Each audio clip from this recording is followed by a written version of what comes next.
ડભોઈ તાલુકાના માંડવાની સીમમાં લીલાછમ વૃક્ષોના નિકંદન માટે વીરપ્પનો સક્રિય.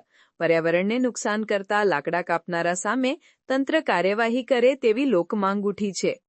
ડભોઈ તાલુકામાં શિયાળો પોતાનો પગ જમાવટ કરી રહ્યો છે ત્યારે લીલાછમ વૃક્ષોના નિકંદન માટે વીરપ્પનો સક્રિય થઈ ગયા છે. ડભોઈ તાલુકાના માંડવાની સીમમાં વીરપ્પનો હવે આધુનિક સાધનો સાથે લીલાછમ વૃક્ષોને આંખના પલકારામાં કાપી લઈ જતા હોવાને લઈ વૃક્ષછેદન પ્રવૃત્તિ તેજ બની છે.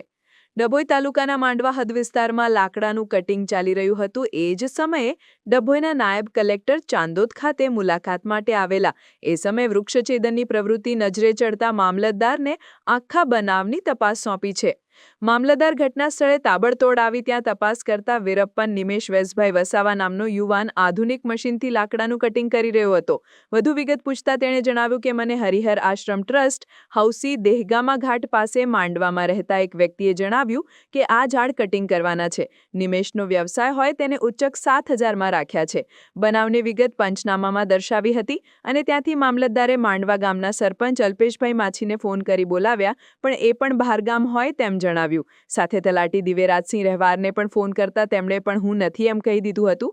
મામલતદારે તલાટીને ફોન પર કહ્યું કે તમે પણ ગામમાં નથી તો મારે આ કેસ કોને સોંપવાનું? SIRની કામગીરી ચાલી રહી છે, તમે રજા લીધી છે?